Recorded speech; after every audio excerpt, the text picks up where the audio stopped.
નમસ્કાર, ગુજરાત ફર્સ્ટના ડિજિટલ પ્લેટફોર્મમાં આપનું સ્વાગત છે. હું છું આપની સાથે વિકાસ મુકવાણા અને મારા સહયોગી ઉદય ત્રિવેદી પણ મારી સાથે જોડાઈ ગયા છે. દરરોજ રાત્રે જે 9 વાગે મહાયુદ્ધનો શો આવે છે એના પ્રોડ્યુસર છે ઉદય ત્રિવેદી. એમની સાથે આજે ખાસ સંવાદ કરવાના છીએ. આ મિડલ ઈસ્ટનું યુદ્ધ કે જે 15મા દિવસમાં અત્યારે પહોંચી ગયું છે, અને ગઈકાલે આપણે જે વાત કરી હતી કે ઈરાને અમેરિકાને 3 મોટા ઝટકા આપ્યા છે, અને એની સામે આજે અમેરિકાએ મોડી રાત્રે જે પલટવાર કર્યું છે, અને કહેવાય રહ્યું છે કે અમેરિકાએ ઈરાનની દુખતી નસ પકડી લીધી છે. ઈરાનની લાઇફલાઇન છે એના પર અમેરિકાએ એટેક કર્યો છે, અને આ પ્રથમ પગલું છે. દાવો એ થઈ રહ્યું છે કે આ હુમલા બાદ અમેરિકા એક એવું પગલું ઉઠાવવા જઈ રહ્યું છે કે જેનાથી ન માત્ર સ્ટેટ ઓફ હોર્મુઝ એ ફ્રી થઈ જશે, પણ ઈરાનની ધરતી પર પણ અમેરિકાના ટ્રુપ્સ પહોંચી શકે છે, એવી અત્યારે વિગત છે. એટલે કે પહેલા જે ઈરાનનું પલડું હમણાં 2-3 દિવસથી ભારે જોવા મળતું હતું, હવે અમેરિકાએ ફાયર પાવર પોતાનું વધાર્યું છે, પોતાની કેપેસિટી બતાવવાનો પ્રયત્ન કર્યો છે, ને ઈરાનને નેસ્ત નાબૂદ કરવા માટે હવે નીકળી ચૂક્યા છે. આખરે કેવો હુમલો ગઈકાલે અમેરિકાએ કર્યો છે, દુખતી નસ આખરે ઈરાનની કઈ છે, એ તમને બતાવીશું. અને આ બધાની વચ્ચે ઈરાન પોતાની જે શક્તિ છે એ દુનિયા સમક્ષ મૂકી રહ્યું છે. વધુ કેટલાક વિડીયો ઈરાને રિલીઝ કર્યા છે, અને અમેરિકાએ જે હુમલો કર્યો છે, હું વાત કરી રહ્યો છું એક આઇસલેન્ડ છે કે જ્યાંથી ઈરાન પોતાનો 90% તેલનો વેપાર કરે છે, એ ત્યાં જોરદાર તબાહી મચાવવામાં આવી છે. એની સામે ઈરાને શું જવાબ આપ્યો, શું આ યુદ્ધ વધારે એસ્કેલેટ થવાનું છે, ઈરાને શું તૈયારી કરી છે, એ વિશે પણ તમને બતાવીશું.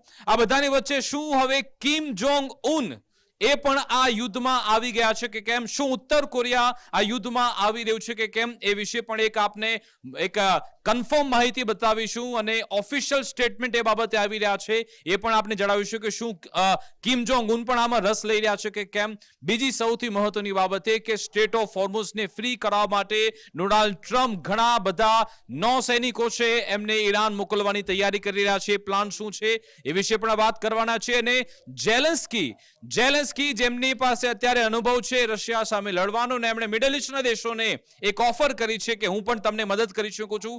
ઝેલેન્સ્કી આખરે શું ઓફર કરી એ બતાવીશું. ઓવરઓલ છેલ્લા 24 કલાકમાં 15મા દિવસના વોરનો શું અપડેટ છે એ વિશે તમને જણાવીએ. શરૂઆત કરીએ ઉદય એ આઇસલેન્ડ, ખાર્ગ આઇસલેન્ડ કે જ્યાં અમેરિકાએ એટેક કર્યો છે. આખરે શું એટેક છે એ તમે દર્શાવો દર્શકોને, અને આખરે એ કેટલું મહત્વનું છે ઈરાન માટે. ઈરાનની સૌથી નબળી નસ માનવામાં આવે છે ખાર્ગ ટાપુ. એ ખાર્ગ ટાપુ એવી પોઝિશન ઉપર છે કે ત્યાંથી ઈરાન 90% ઓઇલ એક્સપોર્ટ કરે છે. હવે અમેરિકાએ ત્યાં હુમલો કર્યો છે, પણ ખાર્ગ ટાપુની ઉપર રહેલા ઓઇલ ને પોર્ટ ઉપર હુમલો નથી કરેલો.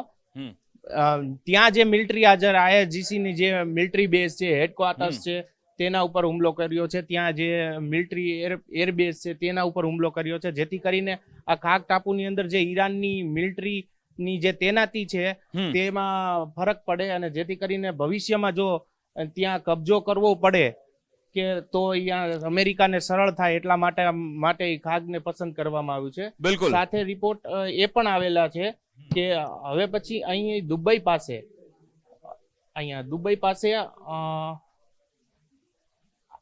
અબુ મુસા કરીને જે ટાપુ આવેલો છે તેના પર પણ અમેરિકા હુમલો કરી શકે છે, કારણ કે એ ટાપુ એમ કહેવાય છે કે આ હોર્મોઝ સ્ટ્રેટ ઉપર નજર રાખવા માટે ખૂબ જ જરૂરી છે ઈરાન માટે.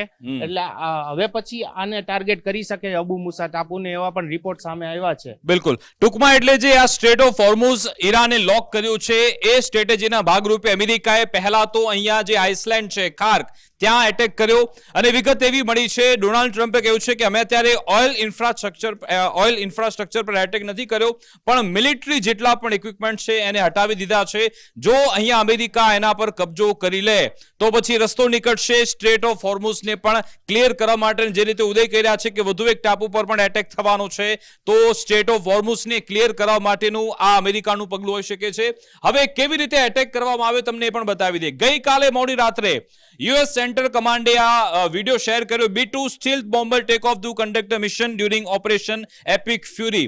આ એ જ સ્ટીલ્થ બોમ્બર વિમાન છે કે જેનાથી ગઈકાલે એટેક કરવામાં આવ્યો છે ઈરાન પર. આ એ જ આ પ્લેન છે કે જે મોડી રાત્રે ઉડ્યા હતા અને પછી ખાર્ગ આઇસલેન્ડ પર પહોંચ્યા અને વિધ્વંસક હુમલો કરવામાં આવ્યો છે ઈરાન પર.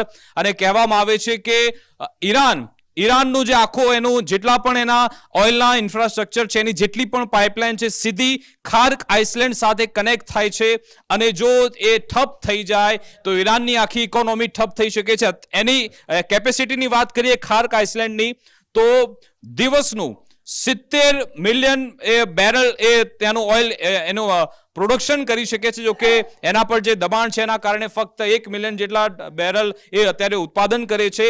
એના પર અમેરિકાએ હુમલાનો પ્રયત્ન કર્યો છે, એક ધમકી આપવામાં આવીને જેવું આ એટેક થયો પછી ડોનાલ્ડ ટ્રમ્પે આ ટ્વીટ કર્યું હતું કે moments ago at my direction the United States Central Command executed one of the most powerful bombing raids in the history of the Middle East and totally every military targets in Iran crown jewel Khark Island. Our weapons are the most powerful and sophisticated that the world has ever known. But for the reason of the decency, I have chosen not to wipe out the oil infrastructure on the Iceland. એટલે મેં આ oil infrastructure પર અમે attack નથી કર્યો. એવું આપને લાગે છે કે નથી થયું કે પછી કરવામાં આવ્યો છે? ના, અત્યારે ઈરાને પણ કન્ફર્મ કરી દીધું છે કે ઓઇલ ઇન્ફ્રાસ્ટ્રક્ચર ઉપર હુમલો નથી થયો. પરંતુ આ જે B2 બોમ્બર ઉડાડીને એક કડક સંદેશ આપ્યો છે કે જે આજથી પહેલા જૂન 25 ની અંદર જે 12 દિવસના યુદ્ધમાં અમેરિકાએ હુમલો કર્યો તો B2 બોમ્બરથી, એવા હુમલા ફરીથી શરૂ થયા છે. B2 બોમ્બર બહુ જ ખર્ચાળ એરક્રાફ્ટ બોમ્બર છે, એટલા માટે એને બહુ ઓછો ઉપયોગ થાય છે. ઓકે. અને B2B થી અને એમણે જે સમયગાળો નક્કી કર્યો છે પણ ખૂબ જ મહત્વનો છે. શુક્રવારનો નક્કી એટલા માટે કરવામાં આવ્યો કે શનિ રવિ બજારો બંધ રહે છે એટલે એની ઇમ્પેક્ટ બજાર પર ન આવે અને કોઈ એવી અસર જોવા ન મળે. અને સીધી રીતે ડોનાલ્ડ ટ્રમ્પે એ પણ ક્લેરિફિકેશન કર્યું કે અમે ફક્ત મિલિટરી અમારા ટાર્ગેટ્સ હતા, ન કે કોઈ એમના ઓઇલ ડેપો. એની સાથે સાથે ડોનાલ્ડ ટ્રમ્પ બીજું પણ ટ્વીટ કરે છે કે એમની જે ન્યૂઝ એજન્સીઓ છે કે તમામ ફેક ન્યૂઝ ચલાવી રહી છે. The fake news media heads to report how well the United States military has done against Iran, which is totally defeated and wants a deal but not a deal that I would accept. આ Donald ટ્રમ્પને કેમ એને પોતાની જ media પર વિશ્વાસ નથી આવતો? કેમ વારંવાર ગઈકાલે પણ ન્યુયોર્ક પોસ્ટનું નામ લખ્યું હતું કે ખોટા સમાચાર ચલાવે છે? એટલે શું ઈરાન આમાં જીતી રહ્યું છે એ બતાવી રહી છે અમેરિકન મીડિયા? હા, અમેરિકન મીડિયામાં પહેલેથી ટ્રમ્પનો થોડોક વિરોધ રહ્યો છે અને ખાસ કરીને જોવા જાવ તો અમેરિકાની 60% પબ્લિક આ લડાઈ લડવા નથી માંગતી. ઓકે. અને 60% સેનેટો પણ આ લડાઈથી પછી ડેમોક્રેટિક હોય કે પછી રિપબ્લિકન હોય એ આ યુદ્ધને સપોર્ટ નથી કરતું. પરંતુ એક કેસિસ બેલી કરીને એક થિયરી છે, એ દર વખતે અમેરિકા યુઝ કરે છે કે યુદ્ધ શા માટે જરૂરી છે અને શા માટે જરૂરી હતું. પરંતુ ટ્રમ્પ અહીંયા ઈ રણનીતિ પણ સફળ નથી રહી, કારણ કે પોતાની જ જનતાને, પોતાની જ મીડિયાને એ વિશ્વાસમાં નથી લઈ શકતા કે યુદ્ધ શા માટે આ જરૂરી છે. અમેરિકામાં એવું લાગે છે બધાને કે ઇઝરાયલ વતી અમેરિકા લડી રહ્યું છે અને ઇઝરાયલ વતી લડવા માંગતા નથી ત્યાંના પબ્લિક. બિલકુલ. એટલે કે જે આપણે જોયું હતું કે USS અબ્રાહમ લિંકન એના પર ઇમ્પેક્ટ આવી છે, જે ગેરાર્ડ ફોર્ડ છે એના પર ઇમ્પેક્ટ આવી છે ને એમનું KC-135 એ પણ ક્રેશ થઈ ગયું. આજે તો સમાચાર એવા છે કે 4 ક્રેશ થઈ ચૂક્યા છે. શું વિગત સાચી છે? 5 ક્રેશ થઈ ગયા છે અમેરિકાના એરક્રાફ્ટ. હા, ઈ સમાચાર આવી ગયા. એટલે કદાચ એના માટે જ આ રીતનું ખાર્ગ આઇસલેન્ડ પર ડોનાલ્ડ ટ્રમ્પે એટેક કરાવ્યો છે ને એક વિડીયો પણ ડોનાલ્ડ ટ્રમ્પે રિલીઝ કર્યો છે. આપણે એ પણ જોઈ લો. આ વિડીયો ગઈકાલે ડોનાલ્ડ ટ્રમ્પે રિલીઝ કર્યો છે જ્યારે ખાર્ગ આઇસલેન્ડ પર એટેક કરવામાં આવ્યો. અનક્લાસિફાઈડ તમે જો કે કહેવામાં આવી રહ્યું છે લગભગ 2 કલાક સુધી B2 બોમ્બર્સે અહીંયા વર્ષા કરી હતી. 900 કિલોના બોમ્બ અહીંયા ખાર્ગ આઇસલેન્ડ પર ફેંકવામાં આવ્યા અને આ એ પરિસ્થિતિ ગઈકાલે મોડી રાત્રે જોવા મળી હતી. એના કારણે ઈરાન જે અત્યારે પોતાનો અહીંયાનો જે ડિફેન્સ પાવર છે કદાચ એ તો ખોઈ બેઠ્યું હશે, આપણે એવું માની લઈએ છીએ. પણ એની સાથે સાથે દર્શક મિત્રોને એ પણ જણાવી કે આ અગાઉ ઈરાકે પણ આવા હુમલા ખાર્ગ આઇસલેન્ડ પણ કરેલા છે જ્યારે 8 વર્ષ સુધી એમનું યુદ્ધ ચાલ્યું હતું. તો ત્યારે પણ ઈરાન તો બેઠું થઈ જ ગયું. તો શું અહીંયાથી બેઠું થઈ શકશે ખરા આપને લાગે છે? અત્યારે જે આ મિલિટરી ઇન્ફ્રાસ્ટ્રક્ચરને નુકસાન થયું છે ને એને વાંધો નહીં આવે ઈરાનને. જો અમેરિકા ઓઇલ સેક્ટર ઉપર હુમલો કર્યો તો ઈરાનને ખૂબ જ નુકસાન થાય. અહીંયા વાત ઈ છે કે યુદ્ધ પહેલા ઈરાન રોજ 2 બિલિયન બેરલ ઓઇલ વેચતું હતું, એટલે મીન્સ કે એક્સપોર્ટ કરતું હતું. મોસ્ટલી 90% ચીન જ જતું હતું. પરંતુ યુદ્ધ શરૂ થયા પછી ઈરાન એક એવો દેશ છે કે જેનું ઓઇલ એક્સપોર્ટ વધ્યું છે, $2.1 બિલિયન જેટલું થઈ ગયું છે. એટલે આમાં ઈરાનને ફાયદો થયો છે. જો ઓઇલ સેક્ટર ઉપર હુમલો થયો તો ચોક્કસ ઈરાનને નુકસાન થાત. કારણ કે આવકનો સ્ત્રોત માત્ર આ એક જ છે. અને આ હુમલા બાદ હવે ઈરાને પણ ધમકી આપી છે કે જો અમારા અહીંયા કોઈ ઓઇલ ફેસિલિટીને નુકસાન થયું તો મિડલ ઇસ્ટમાં જેટલા પણ યુએસની એ મિડલ ઇસ્ટના દેશો સાથેના જે ઓઇલ ઇન્ફ્રાસ્ટ્રક્ચર છે ત્યાં અમે એટેક કરીશું ને એનાથી તેલના ભાવ ભડકે બળવાના છે. અને બ્રેન્ટ ક્રૂડ ઓઇલનો ભાવ તમે જુઓ, ગઈકાલે આપણે ઉદય વાત કરી રહ્યા હતા, 3 દિવસથી જ્યારે આપણે આ એનાલિસિસની શરૂઆત કરી છે $86 ભાવ હતો, 103 સુધી તો ઓલરેડી પહોંચી ગયો છે. એટલે જે કહી રહ્યું છે ઈરાન કે 150 સુધી તો આરામથી પહોંચે એવું લાગી રહ્યું છે કે ક્રૂડ ઓઇલના ભાવ હજુ પણ વધવાના છે. હા, વધી શકે છે. એટલા માટે અમેરિકા ઉપર અત્યારે ખૂબ જ મોટું દબાણ છે કે હોર્મુઝ સ્ટ્રેટને ઈ કોઈ પણ રીતે સુરક્ષિત બનાવે. એટલા માટે જ અમેરિકાએ જે સેટકોમ છે એ સેટકોમે પેન્ટાગોન પાસે મંજૂરી માંગી હતી મરીન કમાન્ડોઝની, અને જે જાપાનમાં ડિપ્લોય હતા એની યુનિટ ત્યાંથી નીકળી ગઈ છે. એટલે હોર્મુઝ સ્ટ્રેટને સુરક્ષિત બનાવવાના એ ટોટલ 5000 મરીન કમાન્ડો છે. કેટલા છે? એક યુનિટની અંદર 2500 આવે છે, એટલે 5000 લોકો, 5000 મરીન કમાન્ડોઝ છે. હવે મરીન કમાન્ડોઝ છે ને વિશ્વના સૌથી સર્વશ્રેષ્ઠ કમાન્ડો માનવામાં આવે છે, એનો પહેલો નંબર આવે છે.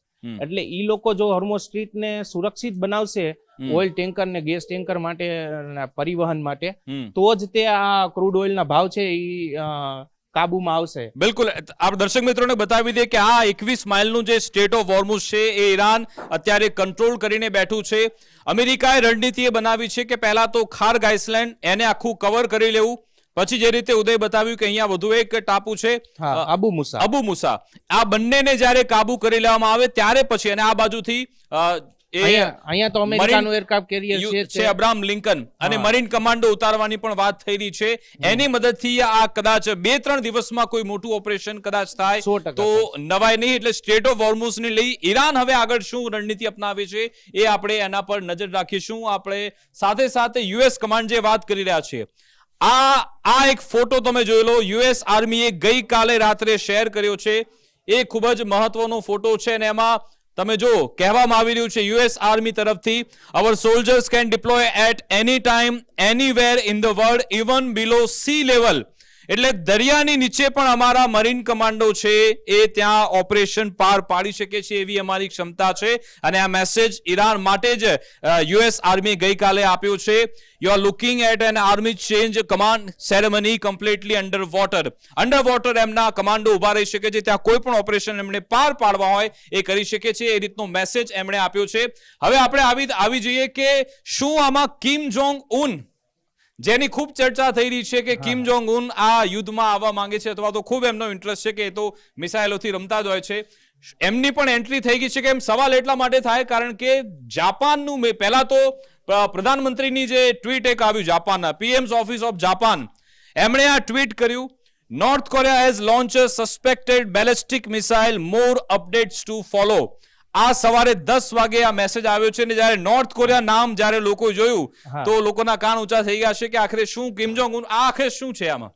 હવે આમાં એવું થયું છે, કિમ જોંગ ઉનની હિંમત એટલા માટે વધી છે કે જાપાન અને સાઉથ કોરિયાની રક્ષા માટે અમેરિકાએ જે ડિપ્લોયમેન્ટ કર્યું હતું એ ઈરાન યુદ્ધને કારણે ત્યાંથી ખસાવી અને ઈરાન તરફ લઈ ગયા છે, જેથી કરીને ત્યાં તેનાથી ઓછી થઈ ગઈ છે.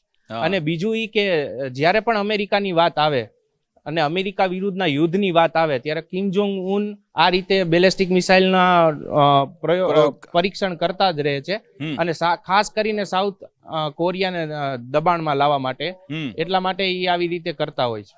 ઓકે, પણ મને નથી લાગતું કે ઈ એના ટ્રુપ્સ મોકલે ઈરાન, મને કારણ કે એને રશિયા લાગે છે ખાલી. હા, બરાબર. તમને યાદ હશે કે જ્યારે કુવેતમાં કે આ થર્ડ સિસ્ટમ કઈ જગ્યાએ તોડી પાડવામાં આવી હતી ઈરાન તરફથી?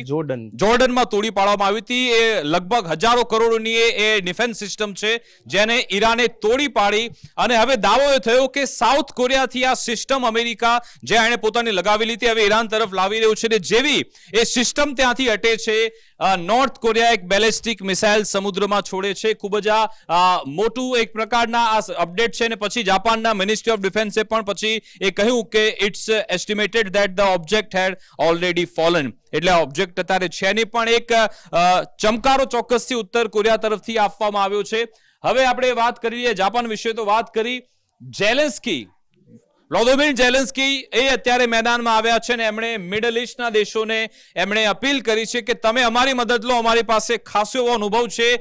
એમણે કહ્યું કે આ શાહેદ ડ્રોન છે એની સામે કાઉન્ટર કરવા માટેની ટેકનિક અમારી પાસે છે. ગઈકાલે ઝેલેન્સ્કીએ આ ટ્વીટ કર્યું. એમણે કહ્યું, countries in the Middle East have reach out to us asking to share our expertise in intercepting Iranian Shahed drone. આ શાહેદ ડ્રોન કે જેણે ઇઝરાયલ, અમેરિકા એમના નાકમાં દમ કરી રાખ્યું છે. મિડલ ઈસ્ટના તમામ દેશો અત્યારે પરેશાન છે, કારણ કે આ શાહેદ ડ્રોન, નાનકડા ડ્રોન એ તબાહી મચાવી રહ્યા છે. અને હવે ઝેલેન્સ્કી આમાં કેવી રીતે મદદ? ઝેલેન્સ્કી કહી રહ્યા છે કે we have already sent expert teams to 3 countries. We are ready to help by the end of the week. Our military personnel and the NSDC secretary will return and provide a full report. We will then understand the scope of the assistance our partner expect from. એટલે શું middle ઈસ્ટના દેશો અત્યારે એ પ્રયત્ન કરી રહ્યા છે કે હવે મદદ કોઈ મળે યુક્રેન તરફથી?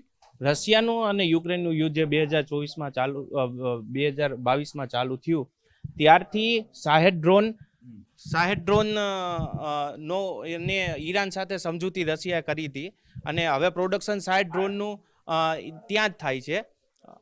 શાહેદ ડ્રોનનું પ્રોડક્શન રશિયામાં જ થવા લાગ્યું છે. હવે રશિયાની જે સેના છે એ ખૂબ જ શાહેદ ડ્રોનનો ઉપયોગ કરે છે અને એટલા માટે ઝેલેન્સ્કીની સેનાએ અને ઝેલેન્સ્કી એટલે કે યુક્રેને ઇન્ટરસેપ્ટર ડ્રોન બનાવ્યા છે, ખાસ કરીને શાહેદ ડ્રોન માટે. એની એટલી ઝડપ એટલી બધી વધારે છે કે શાહેદ ડ્રોનની ઝડપ કરતાં વધારે એટલે ઇન્ટરસેપ્ટ કરવામાં અને પાછું સસ્તું છે. એટલે અત્યારે અહીંયા ઝેલેન્સ્કી મોકો જોઈ રહ્યા છે 2 પ્રકારનો ફાયદો લેવા માટે. એક તો ઇન્ટરસેપ્ટર ડ્રોન વેચશે અને એક્સપર્ટની એને જે નાણાં કમાવા મળશે. યુક્રેનને અત્યારે અર્થતંત્ર ઠપ થઈ ગયું છે, તો એ રીતે. અને બીજું એ કે યુરોપ અને યુક્રેનને એવું લાગી રહ્યું છે, ઈરાનના આજે વિદેશ મંત્રીએ પણ નિવેદન આપ્યું કે આ ગેરકાયદે યુદ્ધ, ઈરાનના વિદેશ મંત્રીએ કીધું છે કે આ ગેરકાયદે યુદ્ધ એટલે ઈરાન વિરુદ્ધ જે યુદ્ધ ચાલે છે ગેરકાયદે ગણાવ્યું એને. તો એમાં જો યુરોપ અને યુક્રેન અમેરિકાનો સાથ આપશે તો અમેરિકા પછી યુક્રેન ને રશિયા યુદ્ધમાં વધારે મદદ કરી શકે એવી લોકોને આશા છે. એટલા માટે એ લોકો આ 2 ફાયદાને કારણે ઝેલેન્સ્કી મેદાનમાં ઉતર્યા છે. બિલકુલ, એટલે કે ઝેલેન્સ્કી એ માટે જ મેદાનમાં ઉતર્યા છે. અને હવે એની સામે ઈરાન શું જવાબ આપી રહ્યું છે? ઇરાનિયન મીડિયા તરફથી આ વિડીયો એક રિલીઝ કરવામાં આવ્યો છે કે આખરે એમના શહેરો એ લોકોએ મિસાઇલ માટે બનાવ્યા છે, ડ્રોન માટે બનાવ્યા છે. વધુ એક વિડીયો ઈરાન તરફથી રિલીઝ કરવામાં આવ્યો છે. તમે જુઓ કે અંડર ટનલ એમણે ડ્રોન મૂકી રાખ્યા છે. ખેમેનેઈ બધાના ફોટોગ્રાફ છે ને તમે જુઓ કે આ બધા શાહેદ ડ્રોન છે તમામ અંડર ટનલ. અને આ એની એવી એક સિસ્ટમ છે કે ડ્રોન ઓટોમેટિક બધા અહીંયાથી ક્યાંથી બહાર નીકળે છે, ક્યાંથી એટેક કરે છે, કોઈને ખબર નથી હોતી. એક ડ્રોન પતી જાય, આગળ બીજું ડ્રોન ઓટોમેટિક સેટ થઈ જાય છે. આવી ટનલ ઈરાને આખી તૈયાર કરી છે અને આવા શહેરો ઈરાને બનાવેલા છે અને એની મદદથી જ એ તમામ જગ્યાએ એટેક કરે છે.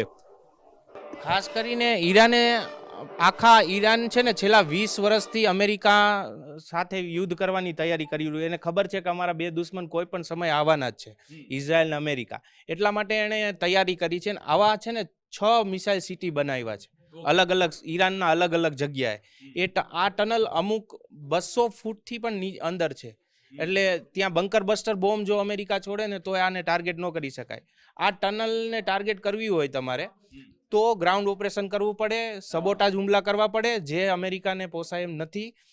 મારા ખ્યાલથી આ યુદ્ધમાં જો અમેરિકા ગ્રાઉન્ડ ઓપરેશન કરે અને આ મિસાઇલ સિટીને નષ્ટ કરવા માટે આગળ વધે તો ચોક્કસપણે અમેરિકા ફસાઈ જશે ઈરાનની અંદર. બિલકુલ, એટલે કે આમાં એ જ ચેકમેટ એ જ છે કે જો અમેરિકા પોતાના ટ્રુપ્સ અહીંયા ઉતારે તો પછી એના માટે મુશ્કેલી સાબિત થઈ શકે છે. ને આ છે સિનિયર ઇરાનિયન ઓફિશિયલ મોહસિન રઝી. હમણાં જ એમનું આ સ્ટેટમેન્ટ આવ્યું છે. એમના તરફથી કહેવામાં આવ્યું કે the end of the war is in our hands. We will consider ending the war only when first we receive full compensation for all our damages from the United States, and second we obtain 100% guarantee for the future, which is not possible without the withdrawal of the US from the Persian gulf. એટલે Persian ગલ્ફમાંથી America હટી જાય એવી demand મૂકવામાં આવી. સાથે અત્યાર સુધી જેટલું નુકસાન થયું એનું અમને વળતર આપવામાં આવે અને ભવિષ્યમાં અમારી પર કોઈ એટેક નહીં થાય. આ 3 જો ગેરંટી મળશે તો જ યુદ્ધ રોકીશું. એટલે ઈરાન એક કોન્ફિડન્સમાં છે, કહી રહ્યું છે કે યુદ્ધ તો અમે જ રોકીશું, ભલે શરૂ તમે કર્યું પણ અમારા હાથમાં છે કે યુદ્ધ ક્યારે પૂર્ણ થશે. હવે એમાં એવું છે કે અત્યાર સુધી આ પ્રકારના સ્ટેટમેન્ટ તમને સામે નહોતા આવતા, પણ જ્યારે મોજતુબા ખામેનેઈનું પહેલું નિવેદન જ્યારે રિલીઝ કરવામાં આવ્યું ત્યારે એમાં કીધું હતું કે ભાઈ અમે હોર્મુઝ સ્ટ્રેટ ખાલી બંધ જ રહેવી જોઈએ. સાથે જ એવું કીધું હતું કે જ્યાં સુધી દરેક મોતનો બદલો નહીં લેવાય ત્યાં સુધી આ યુદ્ધ શરૂ રહેશે. સાથે જ મુત્તુબા ખામેની એવું કીધું હતું કે જેટલું પણ નુકસાન થયું છે એની ભરપાઈ કરવી જ પડશે. એટલા માટે ત્યારબાદ હવે આ શરતો મૂકવામાં આવે છે કે ભાઈ તમે એક તો તમે પર્શિયન ગલ્ફને ખાલી કરો, સાથે તે જેટલું નુકસાન બહુ અબજો ડોલરનું નુકસાન થયું છે ઈરાનને પણ, તો એ કહેવાય છે કે 12,000થી વધારે ઇમારતો 24,000થી વધારે ઇમારતો નષ્ટ થઈ છે. તો એ બધાનો ભરપાઈ કરવામાં આવશે પછી જ તે ઈરાન યુદ્ધ બંધ કરશે. અમેરિકા ઈરાનને દબાવવા માટેના પ્રયત્નો કરતું હતું. શરૂઆતમાં એવું લાગતું હતું કે ભાઈ અમેરિકા અને ઇઝરાયલ થઈને આ હુમલાને ઈરાનને દબાવી દેશે, પરંતુ જે રીતે ઈરાન પછી બેઠું થયું છે ત્યારબાદ પછી તેના આક્રમક તેવર વધી ગયા છે અને એ ક્યાંક ને ક્યાંક સમજી ગયો છે. કારણ કે જે રીતે એક રણનીતિ અપનાવી ઈરાને જે જુદી છે, જુદી એટલા માટે છે કે ઈરાને આ પેલા 12 દિવસના યુદ્ધની અંદર ઇઝરાયલ ઉપર હુમલા કર્યા હતા અને અમેરિકાના બેઝ ઉપર હુમલા કર્યા, પરંતુ ક્યાંય અરબ દેશોને કન્ટ્રીને નહોતા કર્યા. પણ યુદ્ધને વિસ્તાર આપ્યો ઈરાને. હવે અમેરિકાને એમ હતું કે એ વિસ્તાર નહીં આપે કારણ કે આટલા બધા અરબ દેશોના દુશ્મની નહીં લે, પણ ઈરાને ચાલાકી વાપરી અને ડ્રોન હુમલા કર્યા બીજા અલગ અલગ દેશોની અંદર, જેથી કરીને દબાણ અમેરિકા પર ખૂબ વધી ગયું. સાથે ઉપર જતા હોર્મુઝ સ્ટ્રેટ બંધ થતા આખા વિશ્વનું દબાણ અત્યારે અમેરિકા ઉપર છે કે કોઈ પણ રીતે આ જલ્દી પૂર્ણ કરે, જેથી કરીને અર્થતંત્ર જે વૈશ્વિક અર્થતંત્રને અસર પહોંચી છે તેને કાઢી શકાય. બિલકુલ. અને આ બધાની વચ્ચે ગઈકાલે ઈરાનમાં કુદ્સ રેલીનું આયોજન થયું હતું અને આ કુદ્સ રેલીમાં જે અમેરિકાના રક્ષા મંત્રી છે પીટ હેક્સેથ, એમને સીધો જવાબ એ આપવામાં આવ્યો. અમેરિકાના રક્ષા મંત્રી જે વોર મિનિસ્ટર કહેવામાં આવે છે પીટ હેક્સેથ, એમણે કહ્યું હતું કે ઈરાનની લીડરશિપ અમારાથી ડરી ગઈ છે અને ટનલમાં ભાગી રહી છે, ઉંદરડા ફરતા હોય એવી રીતે લોકો છુપાઈ રહ્યા છે અને એટલા માટે જ એમને જવાબ આપવા માટે ગઈકાલે ઈરાનના કેપિટલ તેહરાનમાં કુદ્સ રેલીમાં ઈરાનના રાષ્ટ્રપતિ પણ ખુલ્લેઆમ ફરતા જોવા મળ્યા. ઈરાનના NSA અલીજારી એ પણ ખુલ્લા ફરતા જોવા મળ્યા, ખુલ્લેઆમ સામાન્ય માણસો સાથે વાતચીત કરી.